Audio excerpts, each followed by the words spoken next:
আমি জুবিনদাৰ সমাধি ক্ষেত্ৰৰ সন্মুখত আছোঁ আৰু মই যে আপোনালোকক প্ৰায় মানে ফেচবুকত যে কৈ থাকোঁ যে জুবিনদাৰ সমাধি ক্ষেত্ৰৰ সন্মুখত জুবিনদাৰ এখন ফটো আছিলে, এখন চাব পাৰে।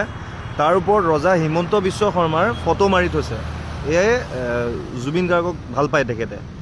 চাওক আৰু কিমান তললৈ নামিব, লাইন কাটিছে আৰু যোনটো অশোক সিংহালক বেক চাইডে মাটি দিছে। আৰু এয়া সমাধি ক্ষেত্ৰত জুবিনদাৰ এখন হৰ্ডিং আছিলে, এই তলৰ যে আপোনালোকে যে দেখিছে ফুল থকাখন জুবিনদাৰ ফটো হয়। তাৰ ওপৰত এয়া আৰামত চাওক সিহঁতৰ ফটো মাৰি থৈছে। কিমান দিনলৈ আৰু ধৈৰ্য ধৰিব, কি কৰিব কি নকৰিব। আজিলৈকে বাউণ্ডেৰী এটা ৱালৰ কাম নহ'ল।